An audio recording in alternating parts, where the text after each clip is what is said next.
Pai, o Senhor é tão bom para nós. Obrigado por Jesus, nosso Salvador. E obrigado pelo Espírito Santo que veio depois dele para nos guiar, para nos consolar, para autenticar o ministério que o Senhor nos deu. Pai, eu peço que em nome de Jesus o Senhor nos ajude nessas próximas aulas estudando algo muito importante, o Espírito Santo. Pai, por favor, nos ajude. Em nome de Jesus. Amém.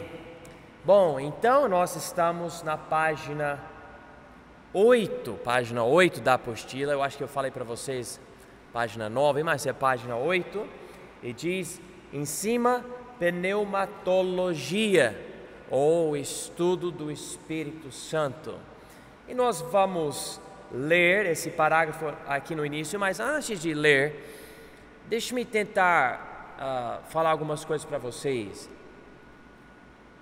Eu fui criado numa igreja muito tradicional, então não era uma igreja pentecostal, com certeza não era neopentecostal, e as pessoas não dançavam, não pulavam, a música bem controlada, ninguém falava em línguas, não havia manifestações.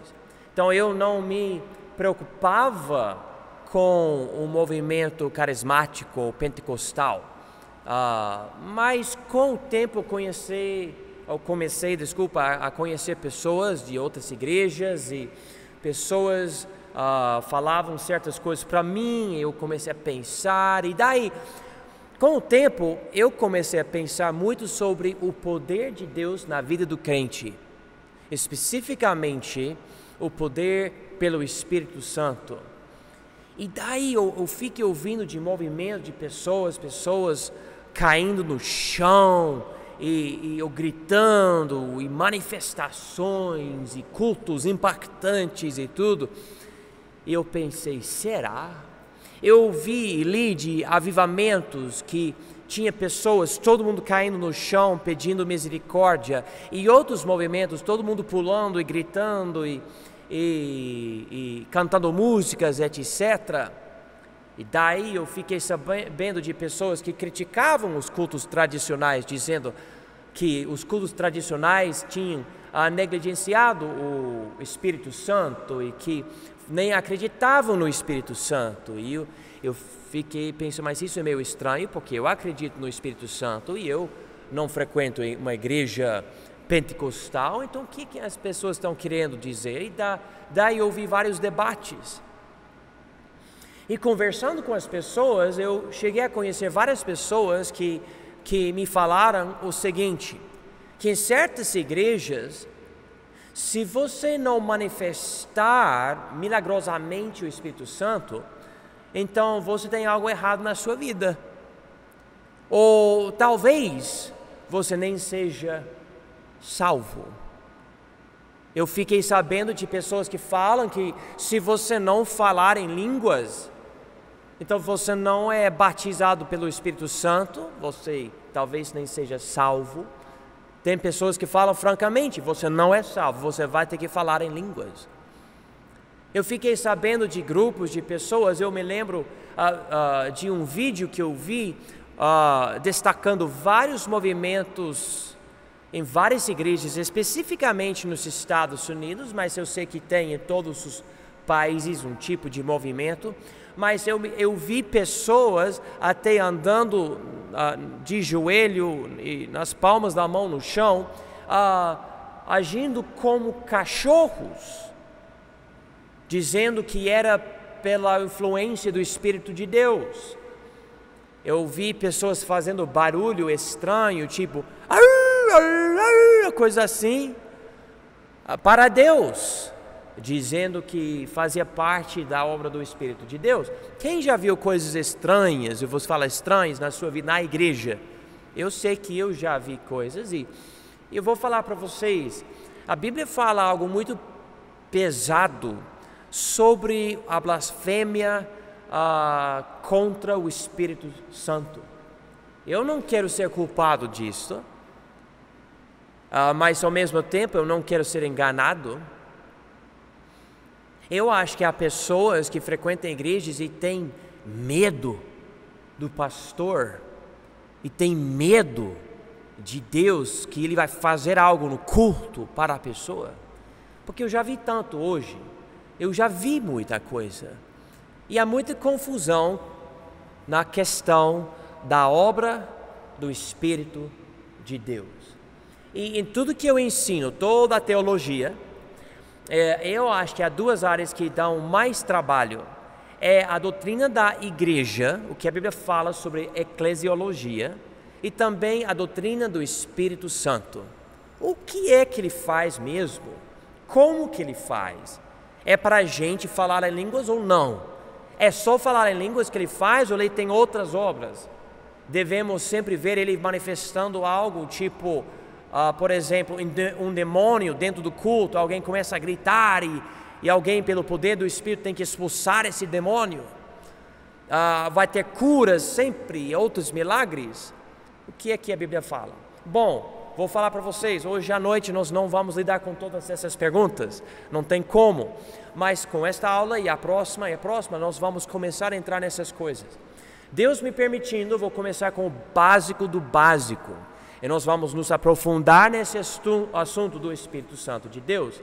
Se você acabar tendo uma dúvida e você precisa de ajuda, é só levantar a mão, tudo bem? Eu quero ajudar, não prometo ter todas as respostas, mas eu sei quem tem as respostas e nós vamos para a Bíblia para ver. E se eu falar, olha, eu não tenho certeza, é porque eu não me lembro de uma passagem bíblica que fala sobre aquilo, mas podemos pesquisar e tentar chegar a uma conclusão, pelo menos básica das coisas. Então, vamos chegar aqui na apostila e ver aqui página 8, e tem um parágrafo de introdução sobre a pneumatologia, que quer dizer somente o estudo do Espírito Santo. Deixe-me ler para vocês esse parágrafo. Eu não vou procurar todas as passagens, mas nós vamos ver essas passagens mais para frente durante as aulas. Então, aqui diz: o Espírito Santo é a segunda pessoa da Trindade. Ele é eterno, mas hoje opera na igreja para guiar e consolar os crentes. Ele convence os descrentes da verdade. Ele não é uma mera força, mas o próprio Deus invisivelmente trabalhando para a glória de Jesus Cristo. Ele sela o crente e habita nele, lhe dando dons espirituais para servir na obra de Deus. Quem não tem o Espírito não é dele. Vamos começar com o título, o nome, Espírito Santo. Espírito Santo. A palavra Espírito, nós encontramos essa palavra no Velho Testamento e no Novo. Alguém me diga, o Velho Testamento foi originalmente escrito em que língua? Hebraico. E o Novo Testamento, que língua? O grego. Então, hebraico e grego. Então, o Velho Testamento tem a palavra ruach, que é a palavra Espírito. E no Novo Testamento, pneuma. Daí temos o termo pneumatologia, o estudo do Espírito. E essa palavra Espírito tem um significado. Eu estou aqui seguindo a apostila, se precisar ver, porque vocês vão preencher as lacunas aqui. A palavra em si significa estar sem corpo. Estar sem corpo.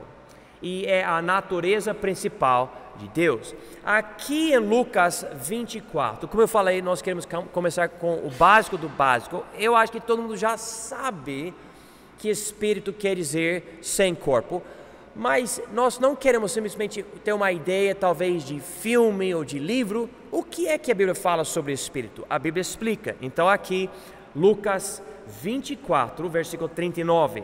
Jesus está falando aqui, ele diz: vede as minhas mãos e os meus pés, que sou eu mesmo. Apalpai-me e vede, pois um espírito não tem carne nem ossos, como vedes que eu tenho. Ele tinha ressuscitado e ele não era meramente um espírito, ele corporalmente voltou a andar com os homens, com os discípulos. Mas ele disse, se ele fosse somente espírito, ele não teria carne, não teria ossos. Então, quando você pensa no Espírito de Deus, na hora que você pensa, você tem que pensar em um ser que não é visível. O que eu acho interessante, porque há tanta ênfase hoje em dia nas manifestações de um ser invisível. Ele tem uma natureza invisível que provavelmente vai querer dizer que também ele tem uma obra invisível. Algo que ele está fazendo. Nós vamos ver essas coisas, mas eu acredito firmemente no meu coração que ele tem uma obra que ele está fazendo bem aqui, agora conosco, dentro desse local, que é invisível.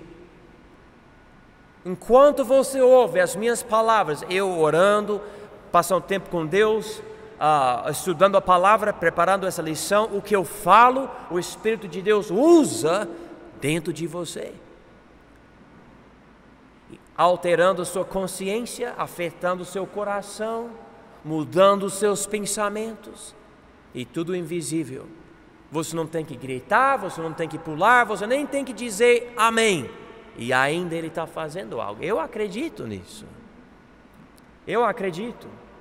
Vamos para João 4, mesmo livro o próximo livro da Bíblia, desculpa, mas João 4, e diz aqui, João 4, 24, Deus é Espírito, e importa que os que o adorem em espírito e em verdade. Então, essa é a natureza principal de Deus. Ele é Espírito. Eu me lembro a primeira vez que alguém me disse, quando nós formos para o céu, nós não vamos ver Deus. Isso me perturbou. Mas faz mais sentido quando você pensa, como que você vai ver um Espírito? Ele não tem carne, ele não tem ossos. Graças a Deus, ele decidiu se fazer homem, e daí quando formos para o céu, nós vamos ver Deus na pessoa de Jesus Cristo. Eu não posso explicar tudo isso, mas é o que a Bíblia ensina. Jeová, ele é Espírito. Vamos também ver 2 Coríntios, fala a mesma coisa, mas só para ver, 2 Coríntios, capítulo 3, 2 Coríntios 3, versículo 17 diz, ora, o Senhor é o Espírito, e onde está o Espírito do Senhor, aí há liberdade. Grande promessa aqui, eu não posso lidar com tudo isso agora, mas diz aqui, o Senhor é o Espírito. E aqui em 2 Coríntios 3, 17. Essa palavra é traduzida também como vento e fôlego, tendo a mesma ideia, algo invisível que tem influência. Algo interessante, o gênero gramático da palavra, pode ver aqui na apostila, é neutro no grego, ou seja, no Novo Testamento, a palavra em si é neutra, mas no hebraico é uma palavra feminina. Então você vê a palavra, você percebe o gênero da palavra, mas veja aqui número 2, os escritores bíblicos, porém, ainda usam pronomes masculinos, demonstrando que o Espírito é uma pessoa. E nós podemos ver João 15, versículo 26, E claro, nós não temos o grego aqui, temos só português, mas diz aqui em João 15, 26, mas quando vier o Consolador, que eu, da parte do Pai, vos hei de enviar, aquele Espírito de verdade, que procede do Pai, Ele testificará de mim. Então não diz, por exemplo, aqui, isto, ou esse, ou ela, mas Ele testificará de mim. Então, há uma natureza masculina para o Espírito de Deus.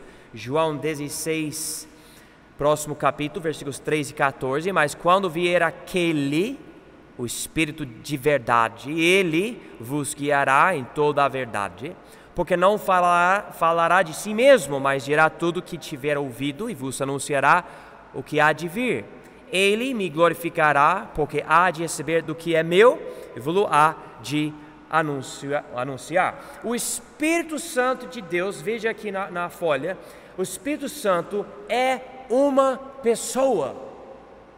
Número 1, ele não é uma mera força. E número 2, ele não é a lacuna, eu acho, emoção. Existe uma igreja, pelo menos uma, eu acho que há mais do que uma, que ensina o oposto. Ensina que o Espírito não é uma pessoa. Na verdade, para esses grupos, ele é somente uma força. E eu percebi em várias igrejas, pelo jeito de fazer o culto, o Espírito Santo é algo para você sentir, em vez de conhecer.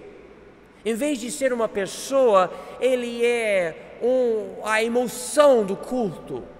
Isso é muito perigoso. Ele não é simplesmente uma coisa criada, ele é Deus, o Deus invisível, operando entre nós, habitando dentro do crente, fazendo a obra com a igreja. Nós temos o livro de Atos na Bíblia. E muitas Bíblias falam Atos dos Apóstolos. Na verdade, não é Atos dos Apóstolos, são os atos do Espírito de Deus operando nos apóstolos. Ele é uma pessoa e nós precisamos ver isso. Aqui, letra B, é considerado uma das 3 pessoas da Trindade, como demonstrado em vários lugares na Bíblia, cada uma sendo masculina, porque cada uma é Deus.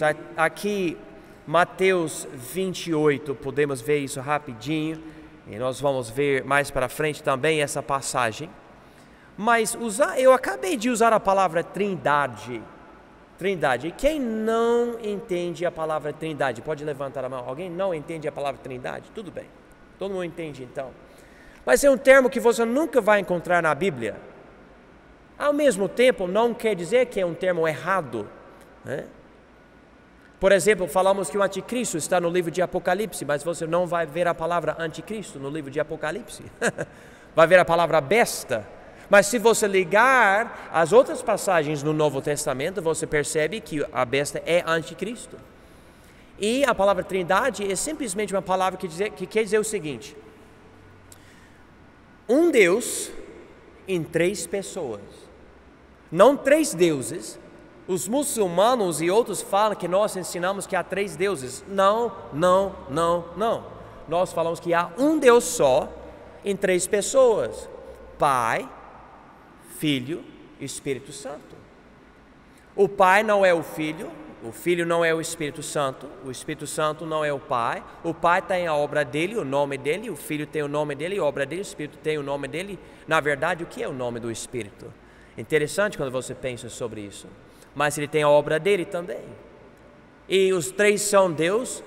Pai precisa do Filho e do Espírito, e o Filho precisa do Pai e do Espírito, o Espírito precisa do Pai e do Filho, mas os 3 são Deus de uma forma separada e também junto. É difícil explicar tudo isso.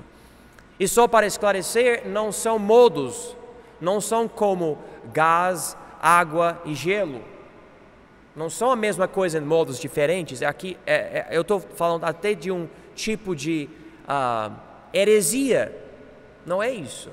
Mas não é algo que nós podemos explicar. E deixa-me falar algo para vocês. Deus não fala para nós, vai no mundo e explique tudo para todo mundo. Não. É para a gente pregar. Pregar quer dizer declarar, mas não explicar. Até hoje eu estou ensinando vocês, mas eu estou ensinando o que a Bíblia fala. Não estou tentando explicar tudo, porque é impossível. E na hora que eu explicar algo além do que a Bíblia explica, eu vou provavelmente acabar criando o quê? Falsa doutrina. Algo que a Bíblia não fala. Então é melhor evitar isso. Se você não sabe de algo, fala, eu não sei. É muito mais fácil. Especialmente quando você lida com a Trindade. Mas vamos ver algo aqui. Mateus 28, versículo 19 diz: portanto, ide, fazei discípulos de todas as nações, batizando-os em nome do Pai, e do Filho, e do Espírito Santo. Então, quando Jesus voltou para o céu, ele enfatizou na grande comissão, esses versículos aqui: vocês vão pregar o Evangelho, e quando você batizar alguém, você vai batizar em nome do Pai, do Filho e do Espírito Santo. 3 pessoas. É tão importante essa doutrina, que logo no início da vida cristã, quando a pessoa começa, já precisa ter essa ênfase. 3 pessoas em um só Deus. Muito importante isso. Quando eu converso com as pessoas, então, eu quero entender o que essa pessoa acredita. Se a pessoa fala, mas eu não acredito nisso, eu não vou batizar. Não vou. Porque como que eu vou batizar em nome do Pai, e do Filho e do Espírito Santo, se a pessoa não quiser aceitar essa doutrina bíblica? Não faz sentido. Eu me lembro, eu passei muito tempo no estudo bíblico. Eu era o que estava ensinando, e havia um homem, ele não queria acreditar que Jesus é Deus. E ele acabou causando tanto problema que a gente precisou fechar o estudo bíblico. Me deixou muito triste. A igreja é para ter pessoas que acreditem em tudo que a Bíblia fala, inclusive nessa doutrina difícil, que Deus é um Deus em 3 pessoas. Aqui até no batismo. 1 João 5,7. Vamos para 1 João 5,7. Esse versículo aqui também enfatiza as 3 pessoas de uma forma clara. Diz aqui em 1 João 5,7: porque 3 são os que testificam no céu: o Pai, a Palavra e o Espírito Santo, e esses 3 são um. Palavra aqui é Jesus, porque em outras outras passagens diz que Jesus é a palavra. Em João 1 fala que ele é o verbo, mas se você voltar para a língua original, verbo e palavra são a mesma palavra grega. Então diz aqui a mesma coisa. Esse versículo provavelmente, talvez isso seja errado, é o versículo mais atacado na Bíblia pelos que hoje em dia estão traduzindo a Bíblia. Não querem incluir 1 João 5,7. Essas pessoas têm suas razões, eu tenho as minhas razões para sempre incluir e aceitar 1 João 5,7. Versículo muito bom, mas diz aqui: porque 3 são os que testificam no céu: o Pai, a Palavra e o Espírito Santo, e esses 3 são um. Então, o título eu falei para vocês, Espírito Santo. Espírito é uma palavra que quer dizer invisível, sem carne, sem ossos, mas agora vamos ver a outra palavra, que é a palavra Espírito. Então, Espírito, desculpa, já falei Espírito, né? A outra palavra que é Santo. Então, você percebeu? Espírito Santo. Agora a palavra Santo no título para essa terceira pessoa da Trindade. Então, Santo. E no grego do Novo Testamento é a palavra agios ou agios, e a palavra no hebraico kadosh. E me perdoe se você sabe pronunciar melhor o grego e o hebraico, pode me corrigir mas são essas palavras. O significado da palavra santo, veja aqui na apostila: separado do pecado, para um propósito específico. E número 2, identificado com Deus. Então, o Espírito Santo quer dizer que é um Espírito invisível que não tem pecado, não promove pecado, é totalmente puro ou santo e é separado então do pecado porque tem um propósito, um ministério, algo de Deus para fazer, e daí é identificado com Deus, e claro, porque é Deus. E se você estudar a palavra santo ou a palavra santidade, é um estudo maravilhoso. Vai ajudar muito você a entender melhor Espírito Santo. E com isto, deixe-me voltar um pouco para as coisas que eu falei no início. É difícil eu acreditar que o Espírito Santo vai causar que você haja como palhaço na igreja, como cachorro, como, me perdoe, idiota no culto.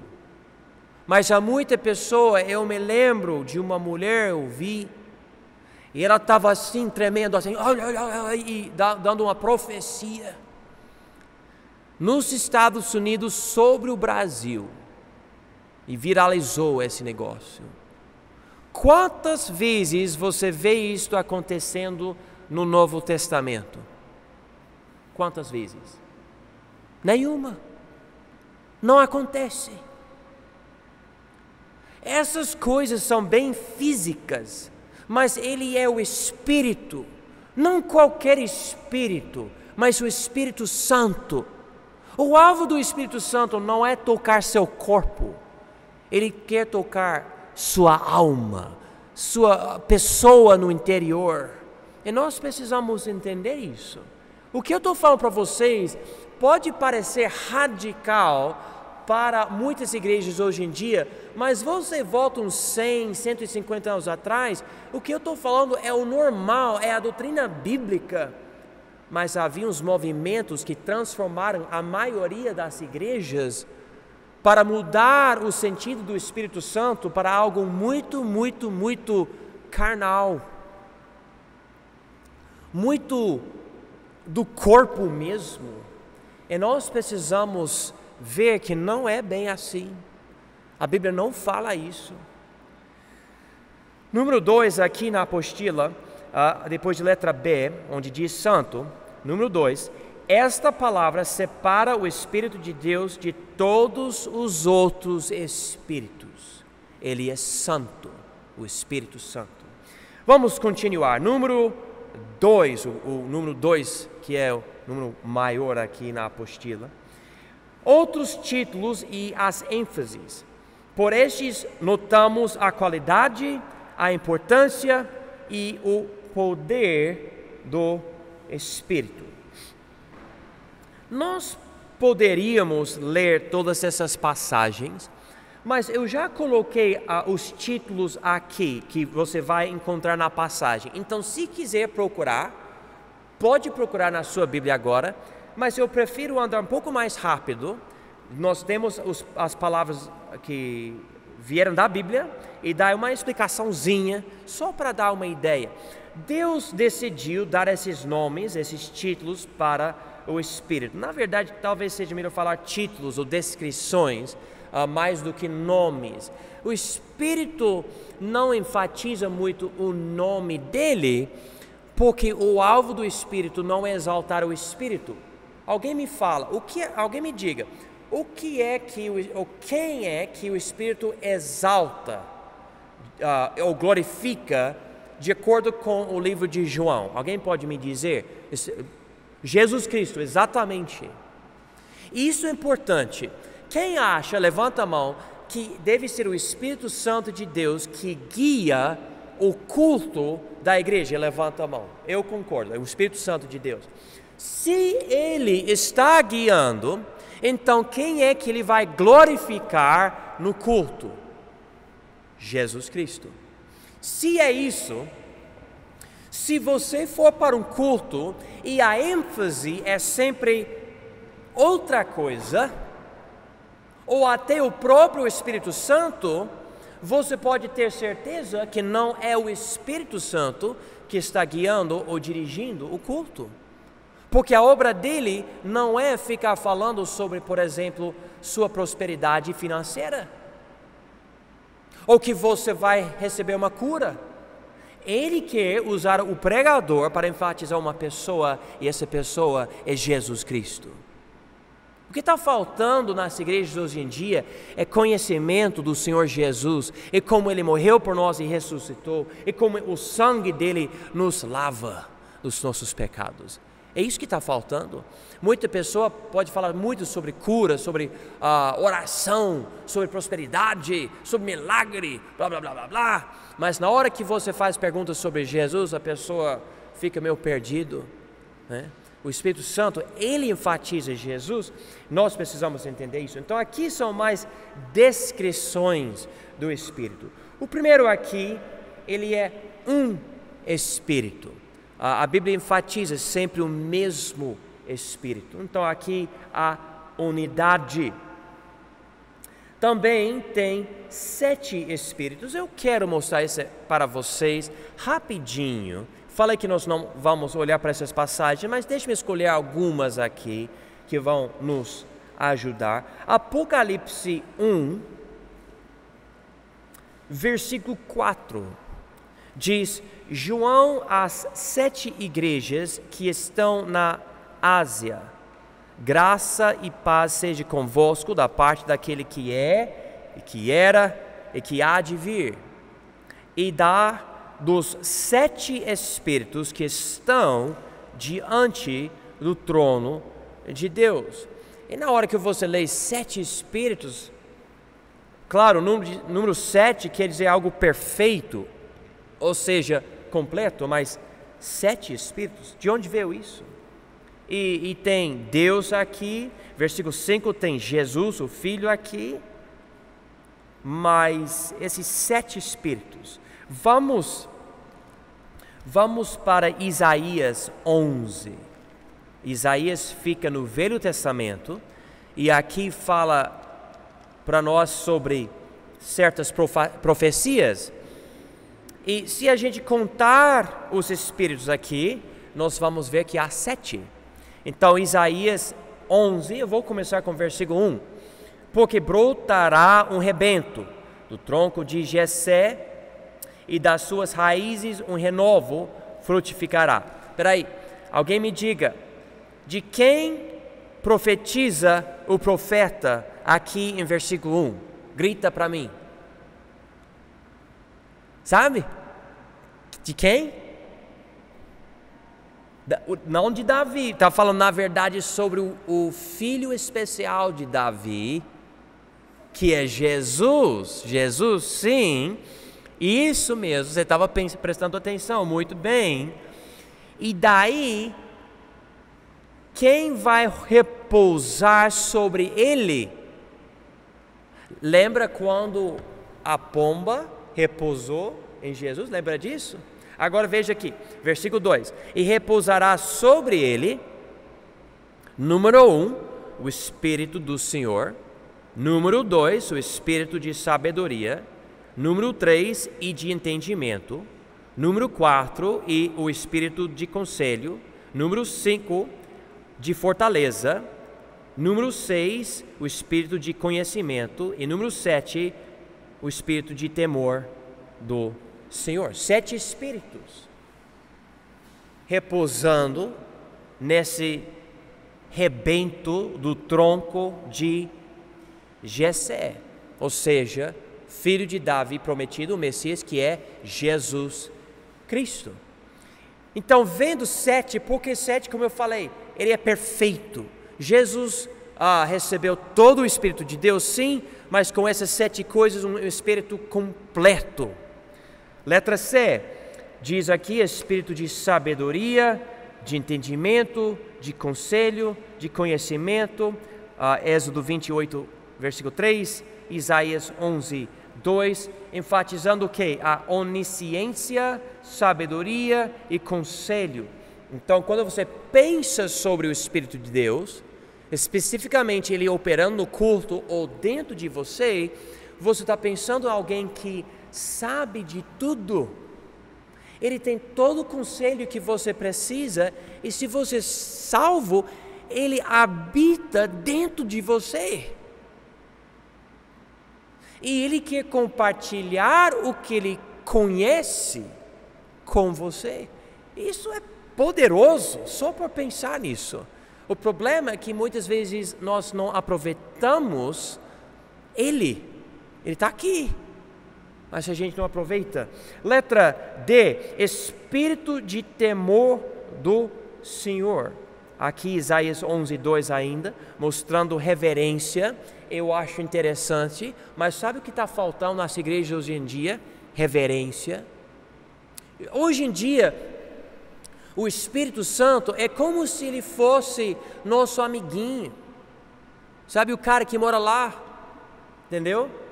E daí não tem problema nenhum em convidar pessoas que têm, homens que têm cabelo assim até o chão e tatuagem em toda a parte do corpo e algo na orelha, outra coisa no nariz, e sabe? E ele canta para Jesus e é o Espírito Santo que está falando. Peraí, cadê reverência? Se um cara em Nova York me convidar para a torre dele, que ele quer me empregar, eu vou lá assim? De jeito nenhum. Eu vou de terno.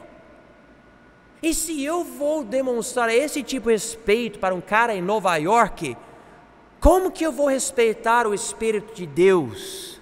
Que, como a Bíblia diz aqui, é o Espírito de temor do Senhor. Eu acho que muita coisa mudou nas igrejas, e uma das coisas que mudou, que não deveria ter mudado, é a nossa reverência. Se Ele está aqui, devemos respeitar Ele.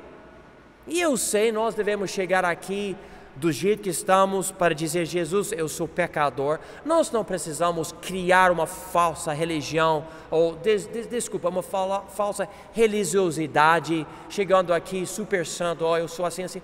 Mas ao mesmo tempo, Ele merece o nosso respeito, o que falamos e fazemos nos cultos.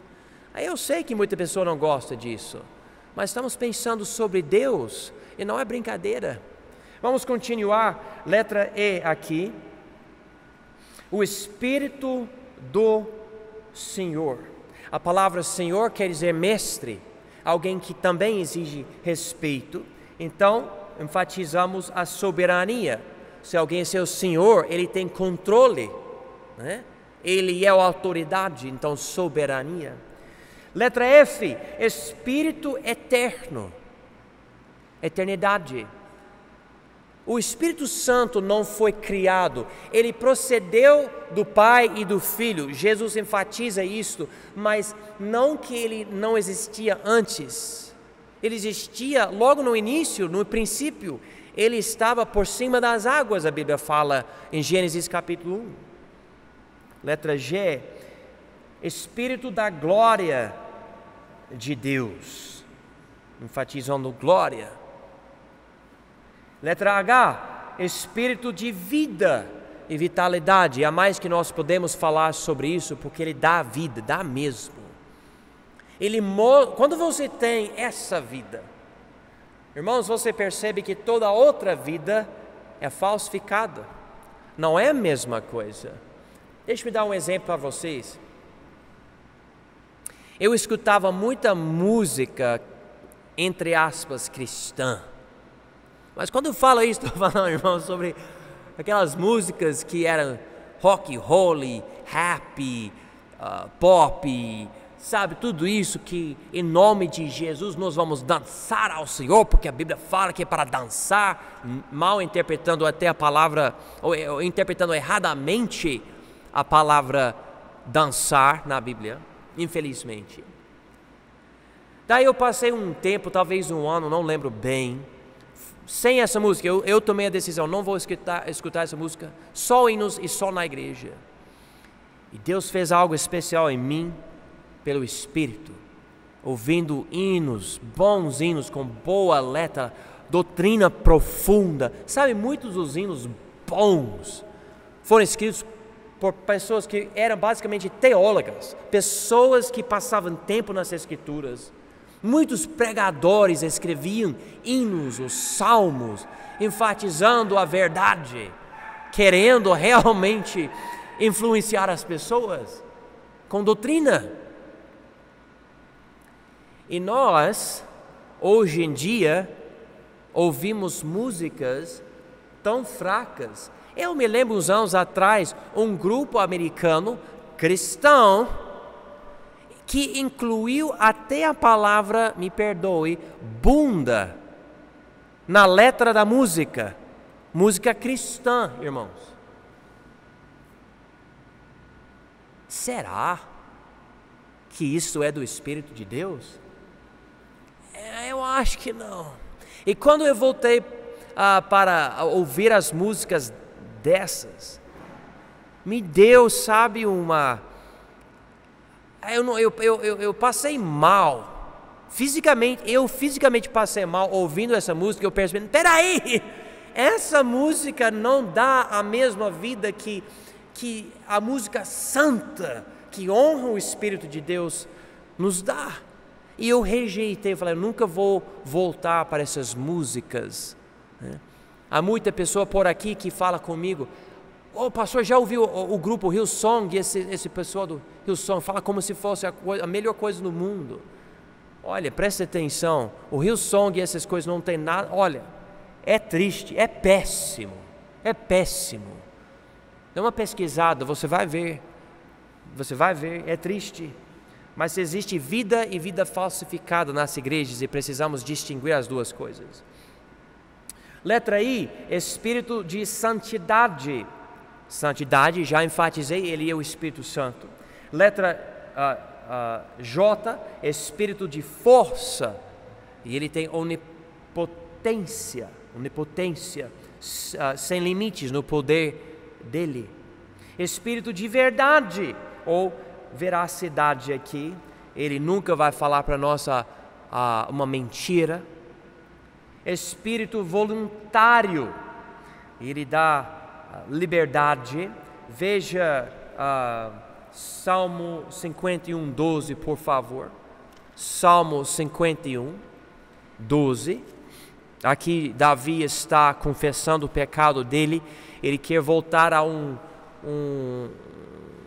relacionamento bom com o Senhor. E aqui ele diz em Salmo 51, 12: torna a dar-me a alegria da tua salvação e sustém-me com um espírito voluntário. Vamos com isso juntar 2 Coríntios 3, 17. 2 Coríntios 3, 17. E diz aqui: ora, o Senhor é o Espírito, e onde está o Espírito do Senhor, aí há liberdade. Aqui 2 Coríntios 3, 17. Existe, irmãos, liberdade pelo Espírito de Deus. Não é liberdade para pecar, é liberdade para fazer o certo. Por exemplo, se você está cheio do Espírito e você precisar conversar com alguém, e o Espírito está tocando o seu coração para conversar com a pessoa, você não vai ficar preso, travado, calado. Não, porque eu vou passar vergonha se eu falar da minha fé em Jesus, então não vou falar nada porque eu tenho medo. Não, esse medo não é do Espírito de Deus. Quando você está cheio, daí você tem liberdade, e você abre a boca e você fala de Jesus, porque há liberdade com Ele. Liberdade. Você não fica assim, caladinho. Mas não. Ele está contigo. Todo salvo tem o Espírito. mas nem todo salvo está cheio do Espírito. Há uma diferença. E nós vamos precisar lidar com isso, mas agora não. Mais para frente. Espírito da graça. A graça de Deus é uma coisa maravilhosa. E o Espírito é da graça. Também tem essa outra, a última aqui, o último título aqui, Espírito de graça e de súplicas. E nós notamos isso em Zacarias, mas em Romanos 8 há uma ênfase. O Espírito Santo de Deus sabe orar de dentro de nós. Ele sabe fazer as nossas orações que nós nem sabemos fazer. Quem já pediu algo e Deus não lhe deu o que você pediu? Levanta a mão. Eu também. Mas o Espírito Santo não sofre com isso. Ele tem todo o conhecimento e ele tem súplicas, e ele, pela graça de Deus, ele sabe transformar as nossas orações para que sejam orações que Deus quer responder. E daí você faz sua oração, ele transforma, e quando chegar a resposta, é a resposta exata. É bom então conhecer a Deus, para você poder orar do jeito que Ele quer, e você pode saber o que é que Ele vai querer que você peça, e daí você faz seu pedido, e você fala para os outros: eu sei que Deus vai responder a essa oração. Eu sei, porque você conhece bem a Deus, né? Então isso, Ele ajuda a gente, mesmo você não sabendo, Ele ajuda com súplicas. Vamos orar aqui e daí nós vamos continuar na próxima.